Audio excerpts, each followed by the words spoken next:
Hasta el lunes 31 de julio, con corte a las 8:20 de la noche, apenas el 15% de las papeletas para asambleístas nacionales está impresa. Este retraso ocasionará que los kits electorales se distribuyan 4 días más tarde de lo previsto, es decir, el 6 y no el 2 de agosto como estaba planificado. A pesar de ello, Diana Atamaín, presidenta del CNE, destacó el cumplimiento de lo establecido en el calendario electoral. Además, Atamaín garantizó que los kits electorales llegarán completos y a tiempo, gracias a la estrategia planificada por el Comando Conjunto de las Fuerzas Armadas. Los ecuatorianos empadronados en las 3 circunscripciones del exterior en Canadá, Estados Unidos, Europa, Oceanía, Asia, Latinoamérica, el Caribe y África podrán inscribirse para ejercer su derecho al voto de forma telemática hasta el domingo 20 de agosto del 2023, día que las elecciones anticipadas se realizarán. Este trámite, la realización de este trámite se requiere la cédula de identidad, pasaporte o ID consular.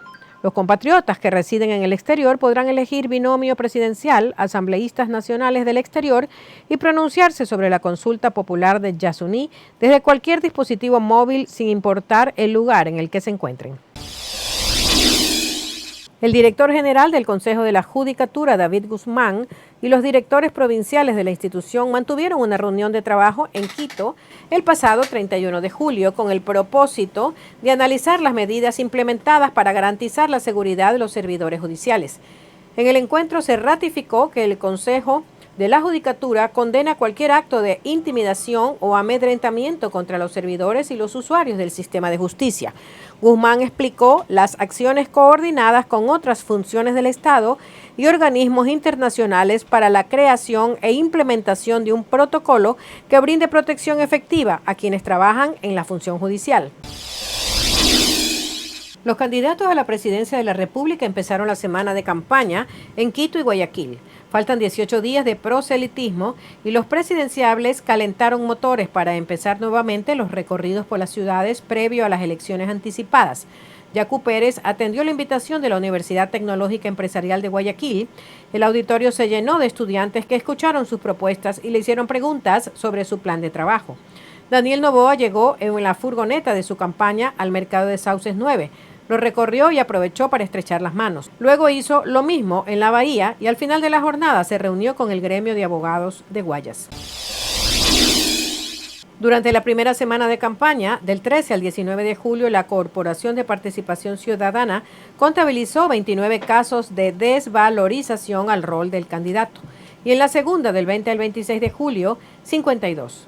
En cuanto a ataques donde se menciona la apariencia del postulante, hubo 8 registros en la primera semana y 13 en la segunda, previo a las elecciones anticipadas. En su informe, la corporación advierte que la violencia política representa una amenaza a la democracia, reclama que no haya quien la regule y sancione. La Corte Constitucional del Ecuador resolvió este lunes 31 de julio la constitucionalidad del acuerdo comercial entre Ecuador y Costa Rica, que fue firmado el pasado 1 de marzo. Al respecto, la Corte Constitucional declaró que la mayoría de los artículos del acuerdo eran constitucionales, resolviendo esta decisión con 5 votos a favor y 4 en contra. La Corte Constitucional señaló que no consideró necesario declarar la incompatibilidad de todo el acuerdo y, en consecuencia, instó a evaluar la posibilidad de que los órganos públicos correspondientes renegocien el contenido de los artículos declarados inconstitucionales o busquen alternativas.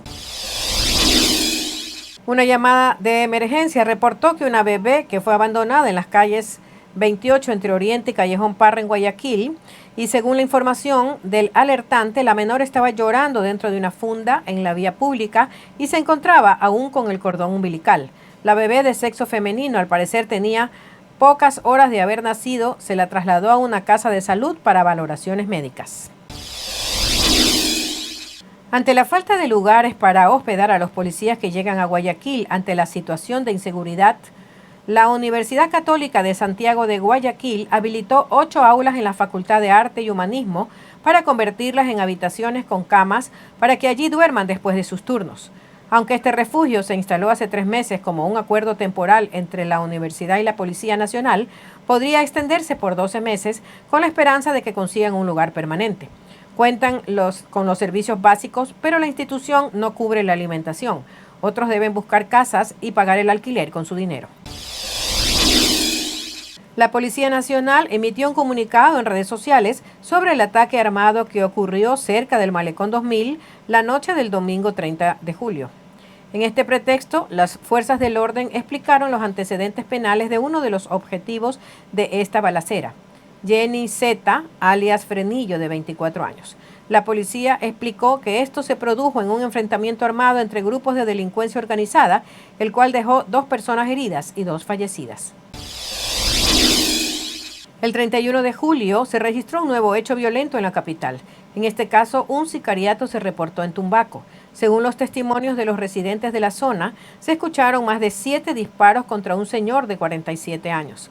Unidades del ECU 911 llegaron al lugar de los hechos con tal de poder determinar la causa del hecho y dar con los responsables. También se dio el levantamiento del cuerpo y la investigación de la zona.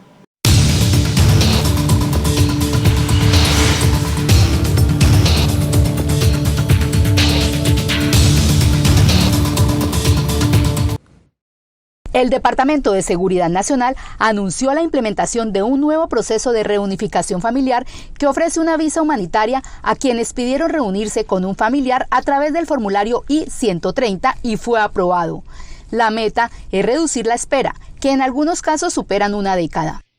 Ese programa de reunificación familiar es para esos colombianos, hondureños, guatemaltecos y salvadoreños que va a permitir al gobierno que entren al país con un permiso humanitario y se les va a dar un permiso de trabajo por 3 años. Lo que sabemos es que la petición familiar estuvo sometida y aprobada. Angélica Martínez vive en Colombia y aspira a obtener esta visa humanitaria para reunirse en Florida con su madre, que padece de cáncer y presentó la solicitud hace 5 años. Primero, pues nunca me han dado la visa. Segundo, tengo la aprobación, el I-130 aprobado, el formulario. Creo que es como la forma más rápida para poder ir a estar con mi mamá. Inicialmente, las invitaciones se enviarán por correo electrónico si hay una dirección asociada con el formulario I-130 aprobado. Si no hay una dirección de correo electrónico registrada, se enviará por correo a la dirección postal aportada por el peticionario. El gobierno va a elegir a los candidatos que van a ser elegibles para esta visa humanitaria de 3 años. El Servicio de Ciudadanía e Inmigración alertó a los posibles beneficiarios que no completen el formulario I-134, la declaración de patrocinio económico, hasta recibir la invitación del Departamento de Estado. Las invitaciones se enviarán de manera continua según la capacidad operativa. Se debe recibir la invitación para presentar el formulario I-134. Para actualizar la información de contacto y dirección, comuníquese con el Centro Nacional de Visas a través del formulario de consulta pública. Los peticionarios deben verificar que el Centro Nacional de Visas tiene su información actualizada.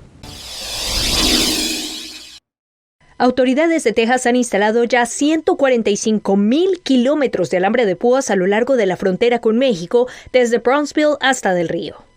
Vamos a continuar nuestras operaciones con la infraestructura, con las barreras, lo que podamos hacer para desalentar los cruces fronterizos ilegales. La expansión de la alambrada fronteriza ocurre apenas días después de que el gobierno federal interpuso una demanda contra Texas con la meta de poner fin a la instalación de una barrera divisora en el Río Grande en el marco de un operativo de seguridad fronteriza llamado Lone Star. La gobernación y la legislatura están todos controlados por el Partido Republicano para que puedan autorizar a través de medios presupuestarios operaciones como Lone Star para usar recursos básicamente para frenar o detener la migración. Sin embargo, el problema para el gobernador de Texas y el estado de Texas es que no tienen la autoridad sobre la política de inmigración de Estados Unidos, que es una prerrogativa federal según nuestras leyes. Razón por la que el accionar de autoridades tejanas ha sido calificado como ofensivo e ilegal por el embajador de Estados Unidos en México. Tenemos grandes esperanzas de que nosotros estamos del lado de la ley y de que está mal. Tengo optimismo de que vamos a ganar el caso. Aún se está a la espera de que la Corte determine si las medidas adoptadas por Texas violan las leyes estadounidenses. En Tapachula, Chiapas, se concentran miles de migrantes de Cuba, Venezuela, Nicaragua, Haití y Centroamérica. Todos quedaron en el limbo cuando Estados Unidos derogó el Título 42. No, ninguna respuesta todavía, acá no hay para uno tener plata, la comida, nos toca dormir en las calles. Lo que queremos es que nos den nuestro permiso para salir de una vez de aquí. México y Estados Unidos anunciaron que en el sureste mexicano ofrecerán refugio y trabajo a los más vulnerables. A algunos les ha devuelto la esperanza, pero no a todos. Nosotros no queremos quedarnos acá. Nosotros lo que queremos es seguir y entrar a los Estados Unidos por el porvenir de nosotros mismos. Quienes viven en Tapachula lo aceptan, pero con condiciones. Sabemos que tienen derecho a trabajar, sabemos que tienen derecho a ganarse la vida, pero también, como aplica para todos los ciudadanos, debe de ser con orden y responsabilidad. Ambos gobiernos buscan que el paso internacional favorezca una migración más ordenada y humana. Desde el fin del título 42, nosotros observamos que los encuentros irregulares, ¿verdad?, en la frontera, entre mayo y junio, disminuyeron 50%. Esto representa las cifras más bajas desde 2021. Estados Unidos anunció que aportará $40 millones a los programas sociales de México en Centroamérica para contener la migración. El impacto no solo se debe a que los latinos representan un alto porcentaje de la fuerza laboral en industrias como la construcción y la agricultura. El acceso a la información es otra razón, lo que llevó a la Administración Nacional Oceánica y Atmosférica de Estados Unidos a redefinir su estrategia. Enfocada en la justicia ambiental, haciéndolo de manera que las comunidades tradicionalmente desatendidas obtengan el beneficio del pronóstico climático de la misma manera que otras comunidades. El director de la agencia estadounidense asegura que los esfuerzos buscan responder a los efectos del cambio climático en comunidades vulnerables. De manera que se puedan tomar decisiones en la comunidad agrícola sobre cosas como si tenemos agua disponible, si debemos trabajar solo hasta cierta hora, para que esas comunidades se vean menos afectadas por los efectos del calor extremo. La Casa Blanca emitió por primera vez una alerta de calor y ordenó recientemente al Departamento de Trabajo que se aumenten las inspecciones en industrias con alto riesgo por exposición al sol. No, claro que sí, hasta sangre en nariz te da dolor de cabeza, pero uno le tiene que echar para adelante, como te digo, porque esto uno sobrevive. Ramón García es uno más entre la gigantesca fuerza laboral hispana en la economía informal. Y dice que no le queda de otra que tomar sus propias medidas. Bebiendo agua, casi 2 galones en el día, que además eso también te genera gasto. Con esa mucha calor te genera gasto, camisa manga larga, crema para la piel. Y todo indica que el verano continuará con esa tendencia, que podemos esperar ver un calor persistente especialmente en el sur de Estados Unidos. El suroeste de Estados Unidos continúa hirviendo. Phoenix, en Arizona, ha enfrentado su día consecutivo número 31 de calor extremo, con más de 43 grados Celsius, mientras en El Paso, Texas, son 44 días de temperaturas sobre los 40 grados. 70 millones de personas enfrentan una alerta de calor extremo, y el mes de julio fue tan caluroso alrededor del planeta que los científicos lo consideran el mes más caliente que haya visto la civilización humana.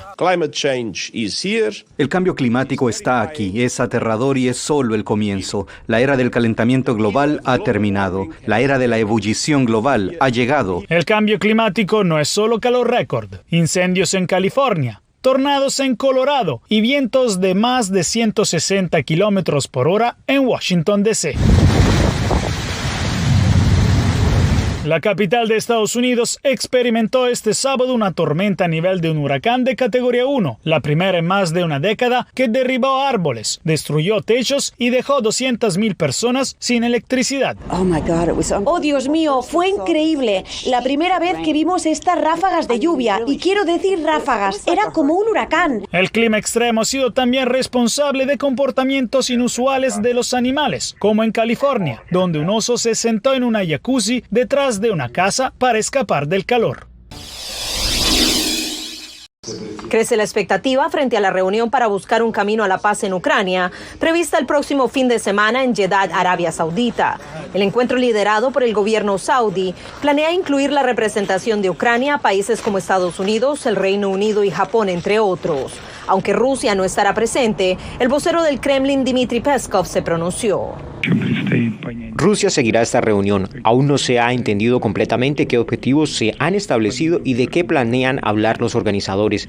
Hemos dicho repetidamente que cualquier intento de contribuir de alguna manera a la solución pacífica del conflicto de Ucrania merece una evaluación positiva. ¿Es posible ahora llegar a un arreglo pacífico con la participación del régimen de Kiev y su posición actual? La respuesta es un rotundo no. Es imposible. Las declaraciones de Moscú se dan tras el más reciente ataque de Rusia este lunes contra un complejo de apartamentos y un edificio universitario en la ciudad central de Kryvyi Rih, en Ucrania, donde, según las autoridades, 4 personas murieron y decenas más resultaron heridas. Denise Brown, coordinadora humanitaria residente en Ucrania de la ONU, alertó acerca de la difícil situación para la población civil.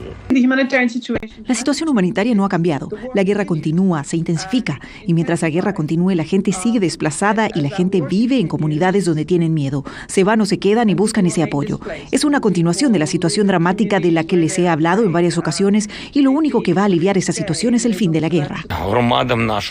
Presentamos a las comunidades nuestro trabajo sobre la fórmula de la paz, garantías de seguridad para Ucrania hasta que se una a la OTAN, negociaciones con la Alianza y la Unión Europea. La gente necesita entender los detalles de nuestra política internacional y hay una parte de ella en la que pueden ayudar. Este lunes se presentó en la Corte Federal de Miami Carlos de Oliveira, el tercer implicado en el caso de los documentos clasificados contra el expresidente Donald Trump. De Oliveira se declaró no culpable y no tiene abogado, por lo que la lectura de cargos fue pospuesta para el 10 de agosto. El gerente de Mar-a-Lago está acusado de conspirar junto a Trump para ocultar imágenes de seguridad buscadas por los agentes que investigan la retención de los documentos clasificados. Fue detenido Nicolás Petro, hijo del presidente de Colombia, Gustavo Petro. Nicolás y su exesposa fueron arrestados como parte de una investigación por lavado de dinero y enriquecimiento ilícito. Así lo informó la oficina del fiscal general de ese país. El presidente Petro manifestó que es doloroso el encarcelamiento de uno de sus hijos, pero aseguró que no interferirá con el proceso legal. Nicolás Petro asegura ser inocente. Se trata del primer simulacro de las próximas elecciones anticipadas en Ecuador, un proceso inédito en la historia reciente del país andino tras la disolución de la Asamblea Nacional en mayo pasado y en medio de un contexto de marcada violencia provocada por organizaciones criminales y también por el escepticismo.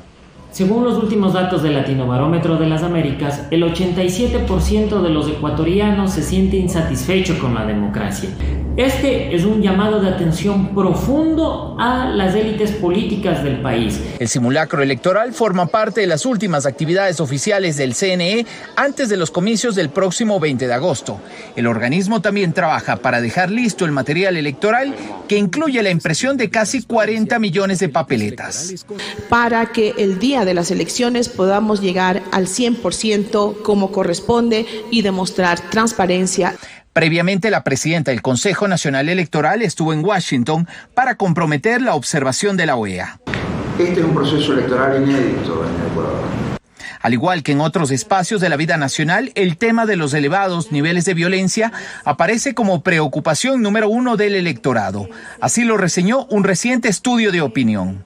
1 de cada 2 ecuatorianos indica que la inseguridad y la delincuencia es el problema que más les preocupa.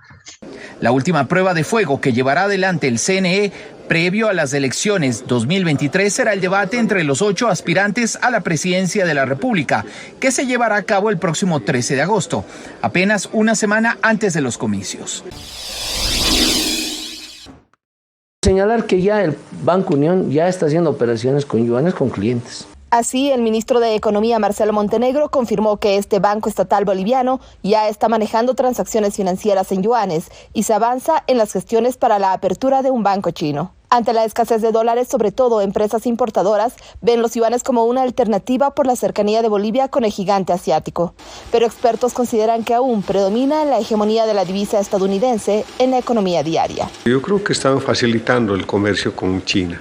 Aunque tenemos un déficit muy grande, déficit comercial con la China, el año pasado, por ejemplo, aproximadamente unos 800 millones de dólares hemos exportado y hemos importado 2.500 millones de dólares. Tengo entendido que hay escasez, pero no hay en los bancos, ¿no? Y si en el mercado negro sí hay pero es carísimo. El otro día cambié $100 y me dieron 748 bolivianos. China impulsa desde hace mucho la internacionalización del yuan para que no solo sea una moneda de reserva, sino también divisa de intercambio. Un boliviano equivale a 1,03 yuanes y un dólar es igual a 7,15 yuanes. Texas es uno de los estados en donde nacen más bebés con sífilis congénita en Estados Unidos, de acuerdo con los Centros para el Control y Prevención de Enfermedades. En el 2021 se reportaron 685 casos de sífilis congénita en Texas. Aproximadamente uno de cada 555 bebés en Texas nació con sífilis congénita. Por esa razón, las mujeres embarazadas deben hacerse pruebas. El problema es que desafortunadamente la sífilis es una enfermedad que en muchas ocasiones es no dolorosa. La mamá ni sabe que tiene sífilis y le pasa esto al niño. Durante el 2021, más de la mitad de los 254 condados de Texas reportaron casos de sífilis en mujeres en edad fértil de 15 a 44 años, según datos del Departamento de Salud del estado. Sí me gustaría mencionar que de los 685 casos que mencionamos antes, en 2021, uno de 7 cada bebés nació en Texas fueron de mamás hispanas y afroamericanas. A nivel nacional, los casos de sífilis congénita aumentaron en un 32% en 2021 y Texas representó la mayor parte de estos. Desafortunadamente, las consecuencias pueden ser hasta fatales en algunos casos. El daño a largo plazo por la sífilis puede extenderse al cerebro, nervios, ojos, corazón, vasos sanguíneos, hígado, huesos y articulaciones.